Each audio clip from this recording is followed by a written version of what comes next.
Shalom teman-teman yang dikasihi Tuhan Yesus Kristus dimanapun teman-teman berada pada saat ini. Selamat hari Minggu dan selamat beribadah bagi kita semua. Kiranya ibadah pada hari ini dapat menjadi berkat bagi setiap kita yang mengikutinya. Saat ini mari bersama-sama kita siapkan hati dan pikiran kita untuk datang kepada Tuhan. Mari kita awali kebaktian hari ini dengan menyanyikan satu buah pujian.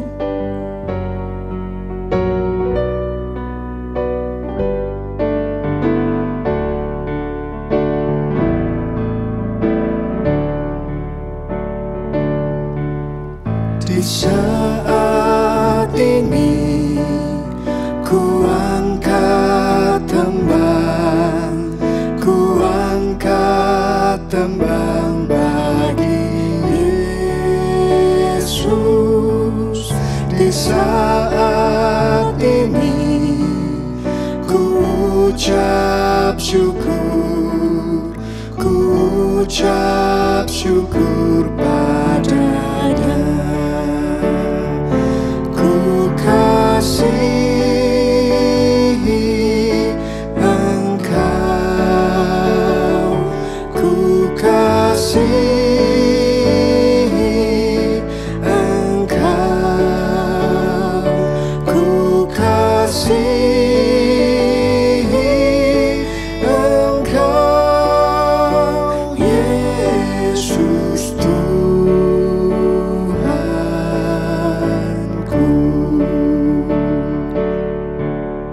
Di saat ini ku datang Tuhan, ku datang bersujud padamu. Di saat ini Engkau ku sembah, Engkau ku sembah ya Tuhan. Ku kasihi Engkau, ku kasihi Engkau, ku kasihi Engkau, Yesus Tuhanku.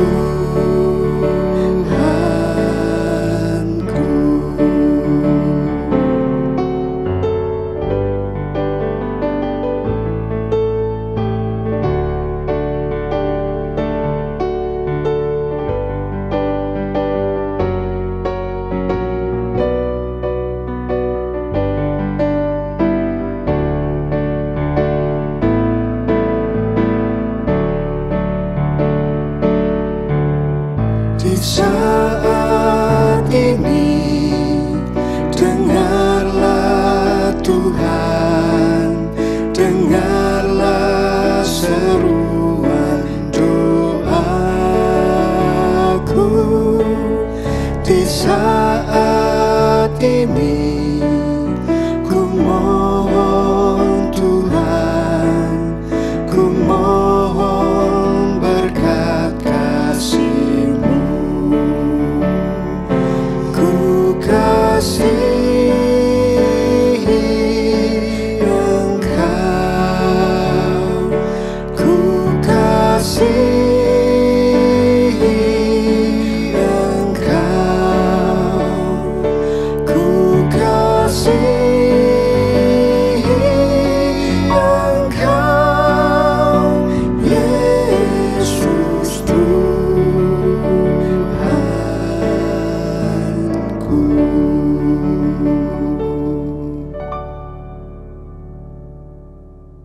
Teman-teman yang dikasihi Tuhan Yesus Kristus, tema ibadah kita hari ini adalah bersiap menjadi agen perubahan.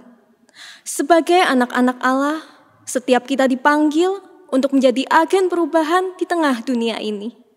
Hal itu seharusnya kita responi dengan berubah menjadi pribadi-pribadi yang semakin baik dan semakin positif dari hari ke hari.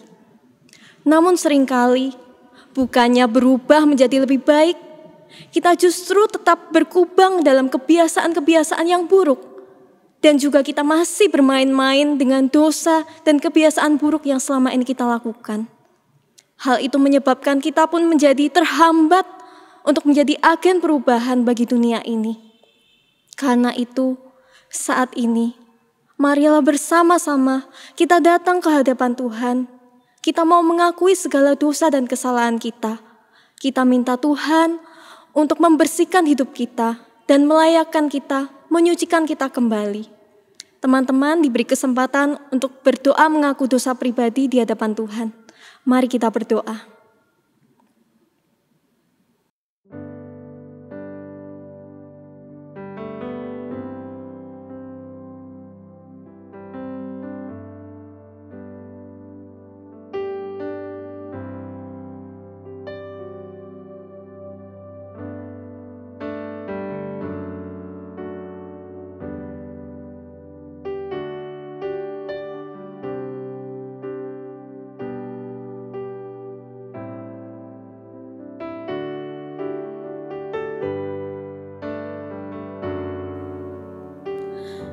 Ya Tuhan, inilah pengakuan dosa kami. Ampuni kami ya Tuhan, basuhlah kami dengan darah-Mu yang kudus. Kiranya kasih Tuhan yang memampukan kami dan mengubahkan kami untuk bertumbuh semakin hari, semakin serupa dengan Tuhan Yesus. Dan hidup kami pun bisa menjadi berkat bagi sesama. Terima kasih ya Tuhan, hanya di dalam nama Tuhan Yesus Kristus kami berdoa. Amin. Teman-teman yang dikasihi Kristus, berita anugerah hari ini diambil dari 1 Yohanes 1 ayat 9 yang berbunyi demikian. Jika kita mengaku dosa kita, maka Ia adalah setia dan adil, sehingga Ia akan mengampuni segala dosa kita dan menyucikan kita dari segala kejahatan. Salam damai untuk kita semua.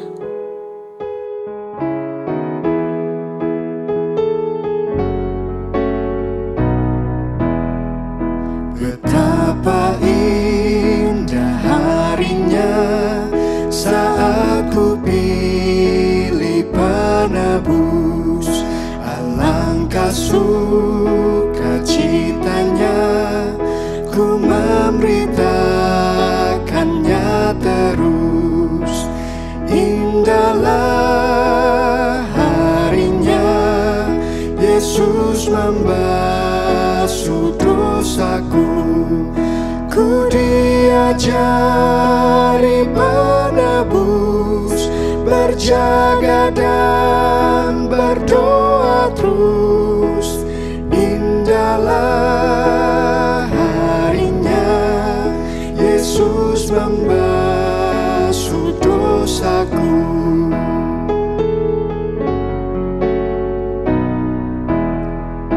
Betapa indah janjinya yang telah mengikat hatiku. Ku beri kasihku padanya serta menyanyi bersyukur. Sudah ku jadi miliknya, Ia pun milikku kekal. Yakin penuh ku ikutlah, suara Tuhan ku kenal. Indahlah harinya Yesus membasuh dosaku. Ku diajari penebus, berjaga dan berdoa terus. Indahlah harinya Yesus membasuh dosaku.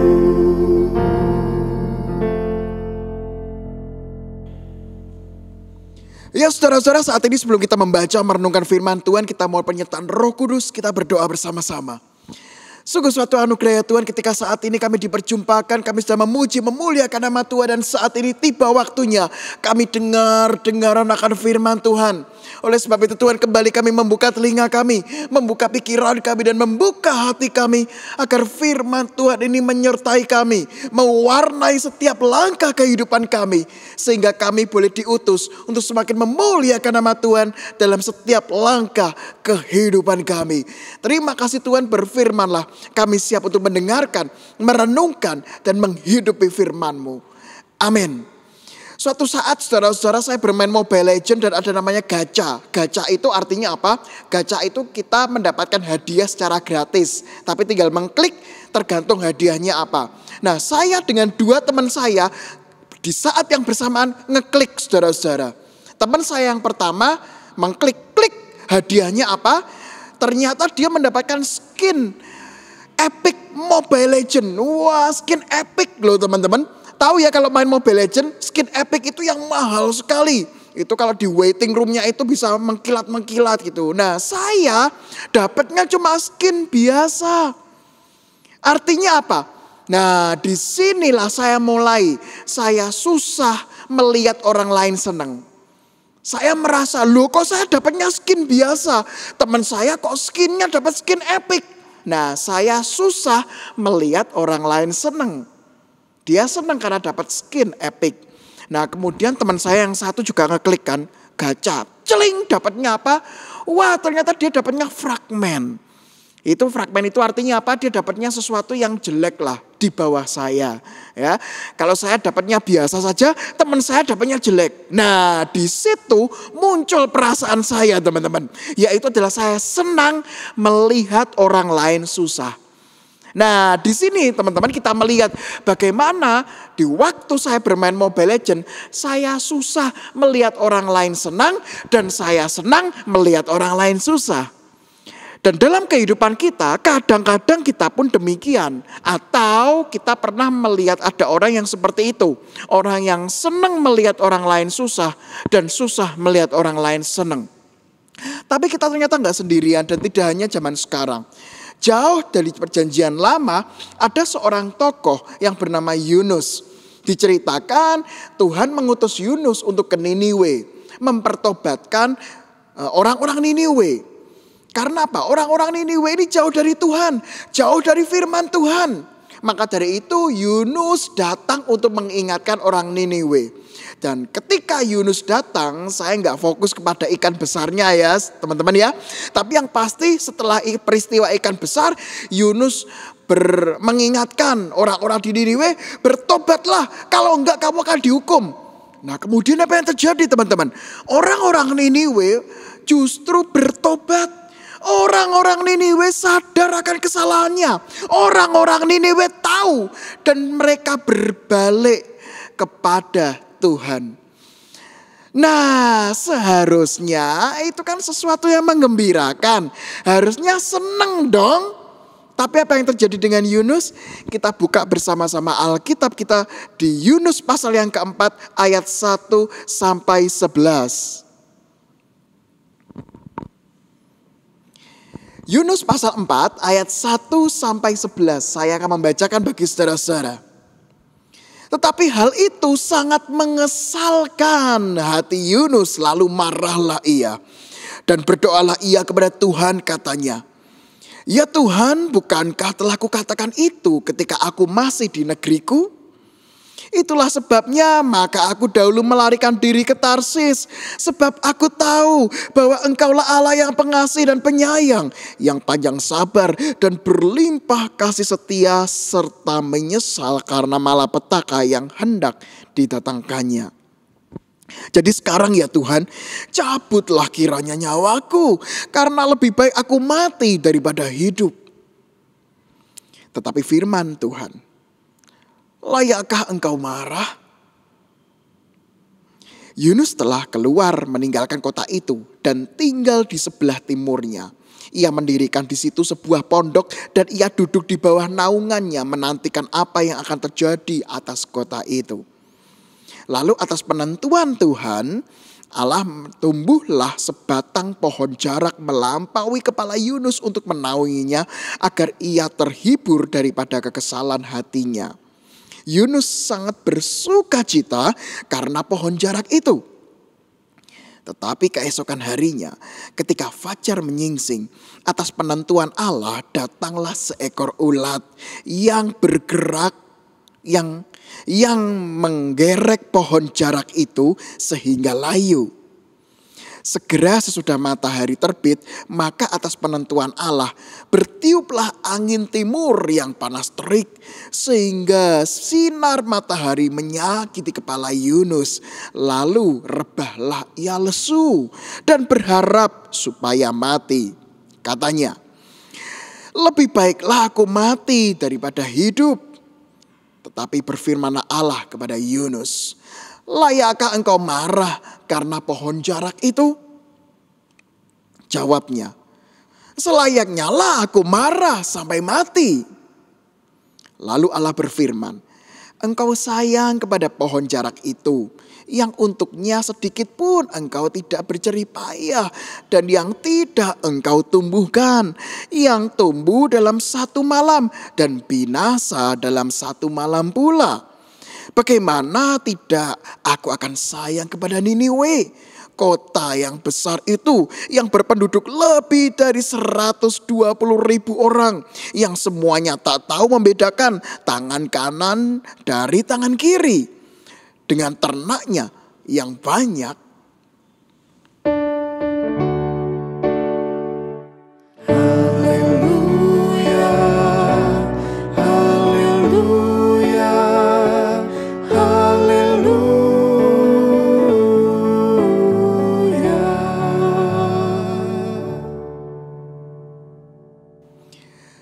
Nah teman-teman, disitulah kita membaca bacaan mengenai Yunus ini. Dan kita melihat bersama-sama bahwa Yunus itu adalah tipikal orang yang senang melihat orang lain susah. Artinya apa? Dia senang kalau penduduk Niniwe itu dihukum. Karena apa? Menurut Yunus, Yunus ini memiliki sindrom pesimisme. Artinya apa? Sindrom apa itu Kak Hendrik? Artinya bukan sindrom penyakit pada umumnya, tetapi kecenderungan berpikir pesimis. Pesimis itu apa? Berpikir yang negatif-negatif, berpikirnya yang buruk-buruk. Menurut Yunus melihat orang Niniwe itu udahlah dikasih kesempatan mereka akan berdosa lagi. Dikasih kesempatan mereka akan meninggalkan Tuhan lagi. Toh mereka dikasih kesempatan mereka akan jauh dari Tuhan lagi. Makanya buat apa toh Tuhan mengasihi orang Niniwe? Udah hukum aja. Dan Yunus senang ketika Niniwe akan dihukum. Sekali lagi, itu adalah sindrom pesimisme. Dan pesimisme Yunus membuat dia menutup kesempatan agar penduduk Niniwe ini mengalami pertobatan. Dan ketika kesempatan itu tertutup, maka akan jauh dari perubahan. Tidak akan terjadi namanya perubahan pada jemaat atau orang-orang Niniwe. Nah, di sini kita melihat kalau sudah pesimis, maka menutup kesempatan. Kalau menutup kesempatan, udah nggak ada perubahan. Perubahan tidak terjadi. Perubahan tidak terlaksana. Nah, disinilah teman-teman kita melihat bagaimana Tuhan justru ingin menegur Yunus. Nah, ada 3 hal yang menarik di dalam bacaan kita. Yang pertama teman-teman, kita melihat bagaimana Tuhan itu menciptakan semua sungguh amat baik. Sekali lagi, Tuhan menciptakan semua dengan baik, termasuk manusia, dan di dalamnya adalah orang-orang Niniwe.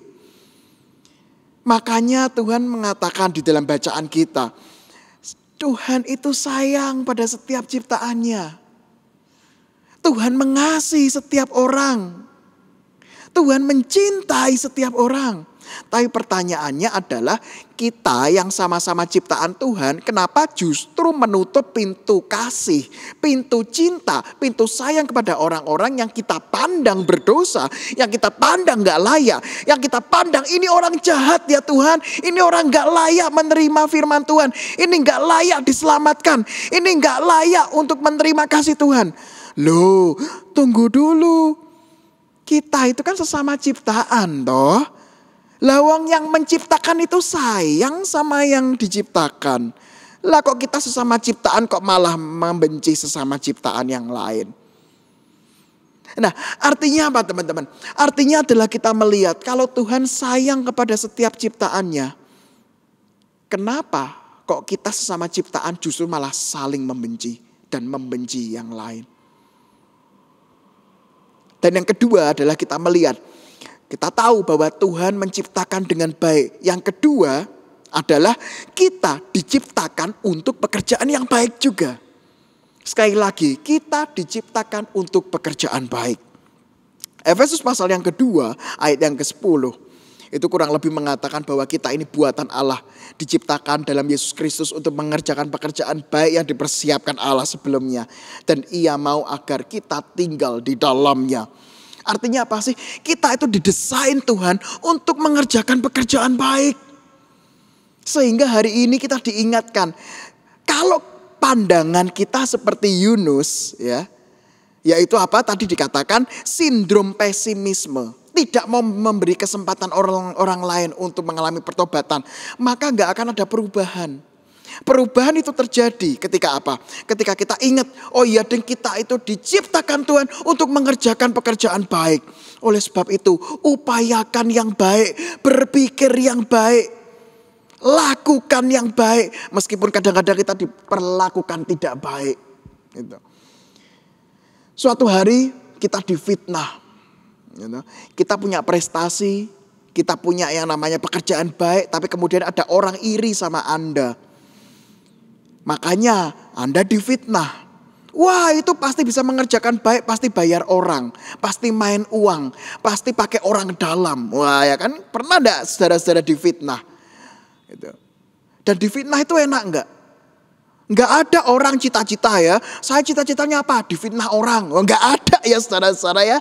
Nah, ketika kita difitnah bagaimana? Ingat factory reset kita. Settingan pabrik kita itu apa? Kita diciptakan untuk pekerjaan baik. Makanya ketika kita difitnah pun jangan sampai kita sindrom pesimisme. Jangan sampai, udahlah percuma Tuhan saya mengampuni loh. Dia nyakiti saya kok. Saya sakit, udah gak usah diampuni. Gak usah dikasih. No, tidak. Justru kita diciptakan berbuat baik. Dan ketika kita mendapatkan perlakuan yang gak baik pun, tugas kita apa? Doakan yang baik. Kalau kita sulit untuk menemui langsung, mulai dari apa? Doakan yang baik. Tuhan, saya kemarin difitnah, saya sakit hati. Tapi saya ingat khotbahnya Kak Hendrik, harus mendoakan. Oleh sebab itu saat ini saya mau mendoakan dia. Semoga skripsinya gak lancar. Semoga dia putus pacarnya. Semoga rezekinya kacau. Nah, kan? Bukan doa seperti itu teman-teman ya. Doanya pasti doa yang baik. Tuhan, memang saya sakit hati karena saya difitnah. Tapi saya tahu saya diciptakan untuk pekerjaan baik. Makanya saya mau berdoa, semoga Roh Kudus ketuk hatinya untuk mengalami pertobatan. Dan saat ini saya berdoa, Tuhan lancarkan semua pekerjaannya. Tuhan lancarkan setiap apa yang dikerjakan. Dan saya berdoa yang baik, supaya anakmu ini boleh semakin mengalami pertobatan. Doakan yang baik ketika kita diperlakukan tidak baik, saudara-saudara. Nah, tapi kita itu kan kadang-kadang kalau mau seperti itu kan terlalu idealis toh Kak Hendrik. Nggak mungkin, sulit. Nah, maka dari itu hari ini kita diingatkan bersama-sama. Yang ketiga itu apa? Yaitu adalah setialah. Setialah mengerjakan apapun juga. Kita tahu itu sulit. Kita tahu kadang-kadang kita sakit hati. Kita tahu itu perih, itu pedih. Yes. Tetapi satu hal, bersama dengan Roh Kudus tidak ada yang tidak mungkin. Makanya yang ketiga teman-teman, hari ini kita diingatkan, yuk teruslah menabur yang baik. Tadi yang pertama apa? Tuhan itu menciptakan semuanya baik. Yang kedua, kita diciptakan untuk pekerjaan baik. Yang ketiga apa? Yuk teruslah menabur yang baik sampai kapanpun. Dan siapa tahu teman-teman, ketika kita diperhadapkan pada orang-orang yang gak baik, itu adalah alat Tuhan untuk memberkati kita. Siapa tahu itu adalah cara Tuhan untuk menempa kita. Untuk lebih apa? Lebih setia. Lebih rendah hati memohon penyertaan Tuhan. Suatu saat misalnya Anda diputuskan dengan pacar. Nah, ketika putus itu kadang-kadang jadi mantan itu kan menjadi sesuatu yang gak enak. Makanya orang ketika putus, tidak jarang loh ya, saya menemukan beberapa kali ketika jadi mantan tuh hubungan malah semakin jauh, malah musuh-musuhan. Wah, itu kan mantanku, udah aku gak mau ketemu, saya benci, saya sakit hati ketika saya dikecewakan, cinta saya bertepuk sebelah kuping gitu ya kan. Oh enggak ya, sebelah tangan gitu ya. Sakit hati makanya gak mau ketemu. Teman-teman, hari ini kita diingatkan, kalau ada peristiwa putus, jangan musuhi mantan kita. Jangan musuhan. Karena ketika kita memang tidak dalam suatu ikatan cinta, berarti ada dalam ikatan persahabatan. Terus berbuat baik. Siapa tahu melalui mantan kita, suatu hari kita ngelamar kerja, ternyata HRD-nya adalah mantan kita. Ayo bagaimana gitu ya. Begitu masuk, loh ternyata mantanku. Nah, apa yang terjadi? Ya kan gak tahu juga toh. Artinya apa sih? Artinya adalah teruslah berbuat baik, teman-teman. Sampai kapanpun tugas kita terus berbuat baik. Saya capek, saya lelah untuk mengampuni. Minta penyertaan Roh Kudus agar kita dikuatkan untuk terus setia mengampuni, setia mengasihi, setia mencintai. Sehingga perubahan akan terjadi mulai diri Anda dan saya terlebih dahulu. Perubahan dimulai dari pola pikir, bagaimana Tuhan menciptakan semuanya baik. Yang kedua, kita diciptakan untuk pekerjaan baik. Yang ketiga, untuk terus menabur yang baik. Sehingga ketika menghadapi godaan, menghadapi tantangan, ingatlah dalam NKB 154. Setialah selama hidupmu. Ikuti jalan Tuhanmu dengan tetap teguh. Meski penuh derita di dalam dunia, tetapi jangan kau gentar, tetap setialah. Amin.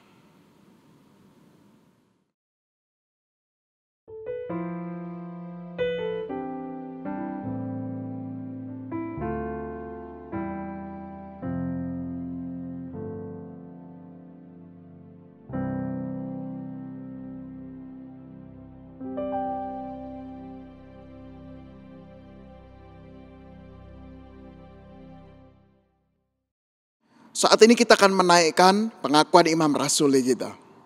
Aku percaya kepada Allah Bapa yang Maha Kuasa, Khalik langit dan bumi, dan kepada Yesus Kristus, Anak yang tunggal Tuhan kita, yang dikandung dari Roh Kudus, lahir dari darah Maria, yang menderita sengsara di bawah pemerintahan Pontius Pilatus, disalibkan, mati dan dikuburkan, turun ke dalam kerajaan maut. Pada hari yang ketiga bangkit pula dari antara orang mati, naik ke surga, duduk sebelah kanan Allah Bapa yang Maha Kuasa. Dan dari sana ia akan datang untuk menghakimi orang hidup dan yang mati. Aku percaya kepada Roh Kudus, gereja yang kudus dan am, persekutuan orang kudus, pengampunan dosa, kebangkitan orang mati, dan hidup yang kekal. Amin. Ya saudara-saudara, saat ini kita akan bersama-sama untuk menaikkan doa syafaat kita. Kita berdoa bersama-sama. Sungguh suatu anugerah ya Tuhan ketika saat ini kami diberi kesempatan untuk kembali mendengarkan firman Tuhan dan diingatkan bagaimana kehidupan kami semakin hari diundang untuk semakin memuliakan nama Tuhan melalui firman Tuhan yang didapatkan. Oleh sebab itu Tuhan, jangan sampai firman Tuhan ini berlalu, namun firman ini senantiasa menguatkan kami. Saat ini Tuhan, kami teringat untuk saudara-saudara kami yang mungkin saat ini sedang berkutat dengan COVID maupun sedang dalam menangani pandemi COVID. Kami berdoa ya Tuhan untuk saudara-saudara kami, untuk tenaga kesehatan, untuk saudara-saudara kami yang ada dalam kebijakan, yang saudara-saudara kami yang terus-menerus memperjuangkan perekonomian, memperjuangkan kondisi sosial, sehingga pandemi ini semakin hari semakin boleh terkendali dan boleh semakin hilang. Kami berdoa untuk mereka semua. Kami saat ini Tuhan juga mau berdoa untuk orang-orang yang Tuhan pakai untuk membawa kebenaran, membawa keadilan, yang membawa kesatuan negara kami.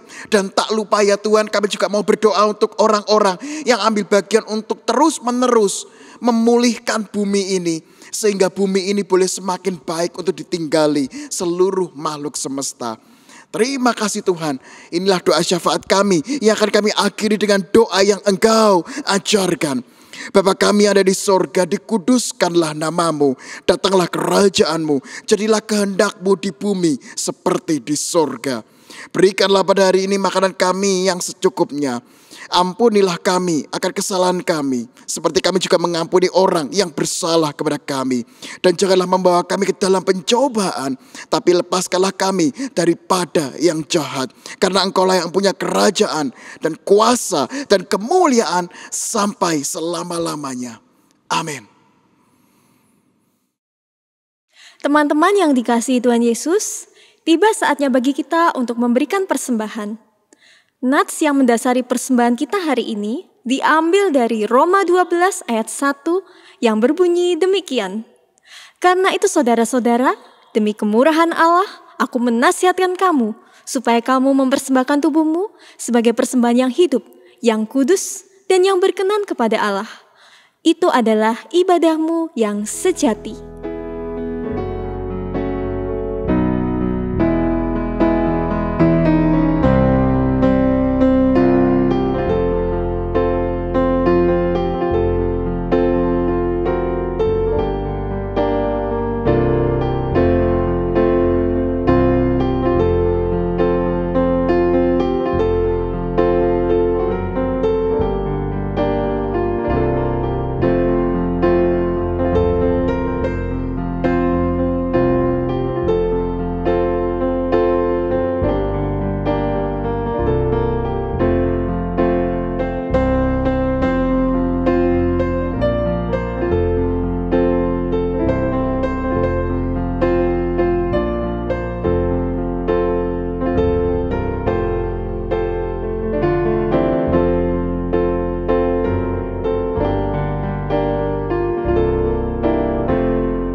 Mari bersama-sama kita membawa persembahan kita dalam doa persembahan di hadapan Tuhan. Ya Tuhan, inilah seluruh persembahan kami. Kiranya Tuhan yang berkenan menerima persembahan kami, baik tubuh, jiwa, roh kami ya Tuhan. Kiranya Engkau yang berkenan memakai kami menjadi agen perubahan di tengah dunia ini. Dan biarlah kehidupan kami pun menjadi berkat bagi sesama kami. Terima kasih Tuhan Yesus, kami serahkan ke dalam tangan-Mu, kami berdoa. Haleluya, amin. Teman-teman yang dikasihi Tuhan Yesus, bersyukur atas ibadah hari ini yang sudah mengingatkan kita kembali akan panggilan kita sebagai orang percaya. Marilah kita mengakhiri ibadah kita dengan bertekad dan berjanji bahwa kita akan menjadi anak-anak Allah yang berdampak positif bagi dunia. Mari kita katakan, kami siap menjadi agen perubahan.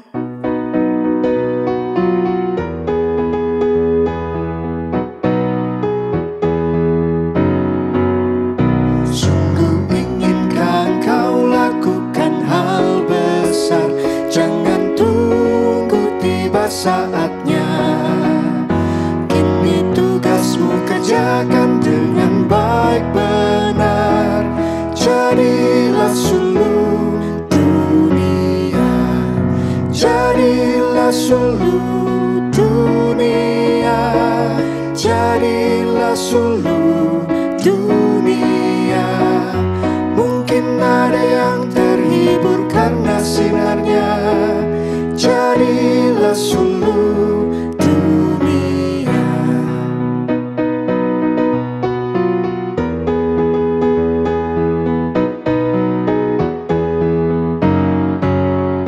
Kau pun dapat mengenyahkan awan yang gelap bagi hati susah dan resah. Kan dirasakannya penghiburan yang sedap. Jadilah suluh dunia, jadilah suluh dunia, jadilah suluh dunia. Mungkin ada yang terhibur karena sinarnya. Jadilah suluh dunia. Ya, saat ini saudara-saudara, terimalah berkat dari Tuhan. Tuhan memberkati engkau dan melindungi engkau. Tuhan menyinari engkau dengan wajah-Nya dan memberi engkau kasih karunia. Tuhan menghadapkan wajah-Nya kepadamu dan memberi engkau damai sejahtera.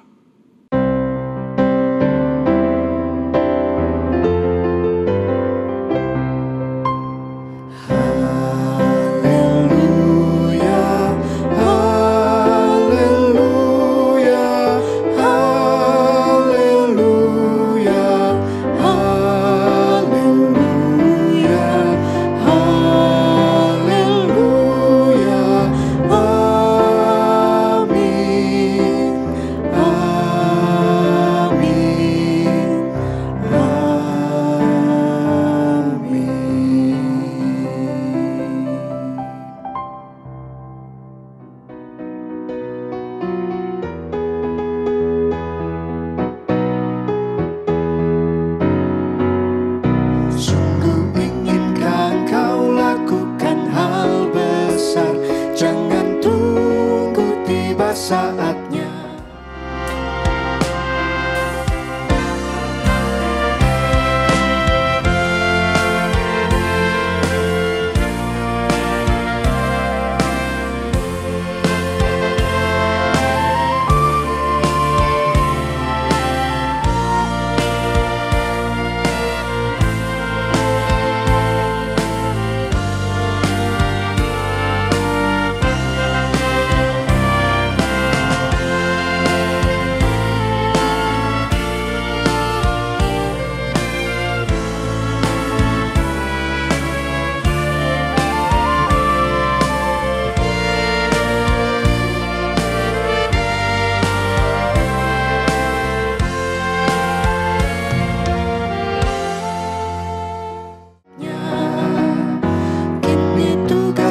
kerjakan dengan baik benar. Jadilah suluh dunia, jadilah suluh dunia, jadilah suluh dunia. Mungkin ada yang terhibur karena sinarnya. Jadilah suluh dunia.